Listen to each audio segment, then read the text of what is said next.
What's up? This is for April 15th, 2026. This entire week, the market has just kept going up. This is Monday right here. And on the 4 hour chart, we have had one big, like, doji, two red candles so far on the 4 hour chart. So just straight up. So honestly, this just has not been tradable for me. Coming in today, there was basically, for me, zero structure laid out. I mean, this is very internal, and I know I love trading internal price action because whatever. Um, but like, this is just not it for me. Um, so initially, this is at 6 o'clock, or sorry, 5 o'clock. There was just no real refinement or engineered liquidity. I felt like I knew that the draw was higher, but there was nothing that gave me conviction to like to take a trade, let alone come into the market and be like, okay, this is a day where I'm going to take a trade. So my focus wasn't to come in and to make money. It never should be. It was just to stay locked into the process, and only take something if it was actually high quality. So what the market actually did was, we'll get to open. So this is the overnight session. We have Asia and London. Asia high is a data high that we see here. So there's, I mean, it is a little bit of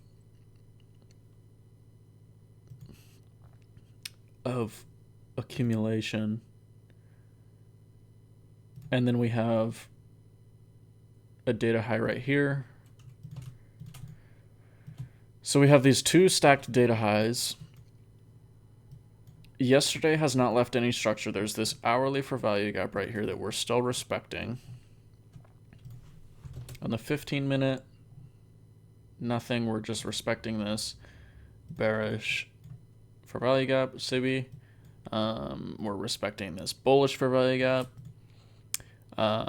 So, yeah, even though there was these two data highs, it wasn't something that I looked at and was like, okay, this is super clean. We're going to go run these. But getting to open,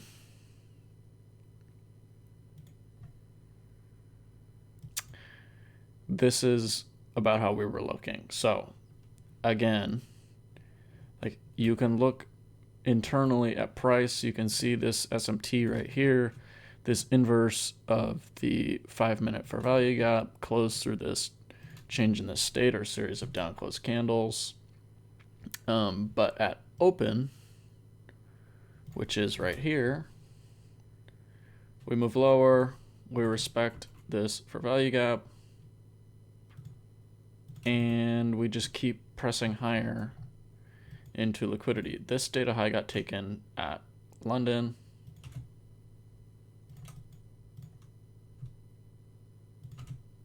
So that's here. But overall, we did not move lower to manipulate.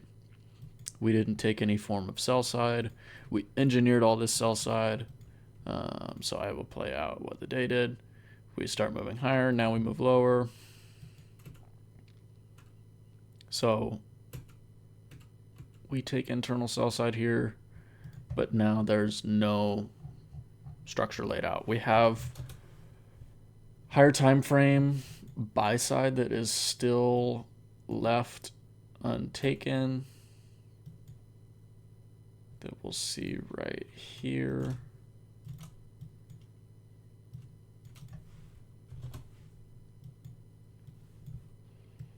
So we take the data highs.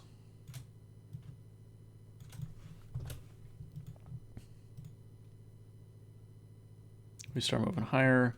For value gap gets respected. We're still moving higher. Another for value gap gets respected. We're still moving higher. Another for value gap gets respected. We're still moving higher. Another for value gap gets respected. We're still moving higher. Another for value gap gets respected. We're still moving higher. We inverse this. Now we start moving lower. We close through these two inverse for value gaps with generated buy side up here. We move lower. We take this internal buy side or sell side on both assets. We rebalance to equilibrium of New York range on both assets. We inverse the fair value gap. We return to it. We keep moving higher. We take buy side. So the trade that I took, it was right in, it was on NQ. Where were we?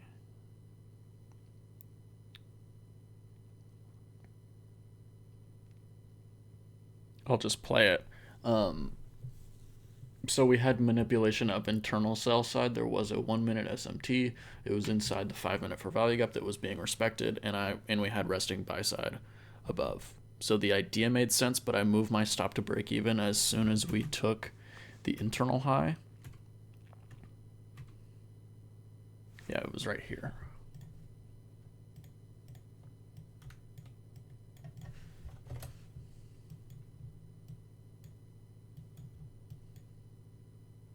So once we inversed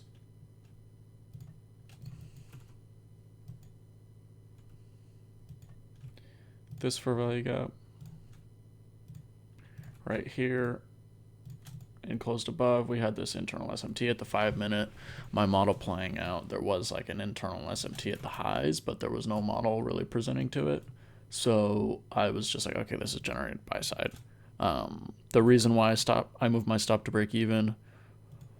Once we broke this, I really shouldn't have gotten stop to break even as early as I did, but I was just being, it was basically a, just like a forward test of like, okay, we've been super bullish this whole time. I was super low on size, and it was just like, okay, like let's look at this and see it, because what I've been lacking is that higher time frame order flow of the PD array that we're respecting and delivering out of after rebalancing to it. So that was just a very internal version of that ended up playing out. The reason why it was smart for me to move that to break even so quickly was because we were so deep into premium and the overall context just hasn't been clean all week. So that got stopped at break even.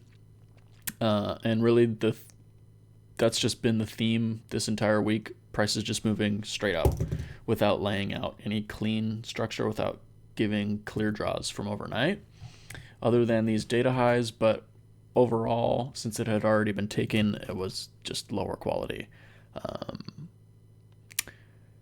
So without giving setups that I actually trade, it's a little bit frustrating. But it shouldn't be, because it's only frustrating if you're focused on the outcome of what's happening instead of just understanding that you're here to get better. You're here to recognize the conditions that do favor you, and you're here to not trade in the conditions that don't. Which it is important to recognize that it's frustrating, because that tells you something. So weeks like this is where you either force trades or you level up your discipline. And right now, my objective is to disconnect from the outcome completely, stop caring about making money today, and just focus on building consistency. So I, for one, didn't do my full routine before the session, so that is not that great. I did not have a confirmed draw before 9:30 just because very internal price action. I didn't really wait for the full model to present on the trade that I took. It was there, but it was just so internal, and we were so far into premium. But I managed it correctly, and I stopped after that just because there was no reason for me to take any other trades. So honestly, a week like this is a blessing, because when the market isn't giving you clean opportunities, it forces you to either get disciplined or it exposes your bad habits. So moving forward, nothing changes. I just wait for aligned price. I wait for a clear draw on liquidity. I wait for manipulation and displacement. And if it's not there, I just don't trade, because not every market is meant to be traded. Last week, I had basically I would call it a blow up week. I didn't actually, like, I blew an eval, but like I took a few losses on my funded. Um, and it was the same thing. Like, we were just moving straight up. We had these SMTs that kept getting put in place from the overnight sessions. Um, so I don't know. A week like this where you're actually able to stand back and be like, okay, wow, we're just fucking pumping, is, I would say, it's really necessary, especially when you've had a week prior where you're just very focused on outcome. So yeah, that's about it. Yeah, namaste.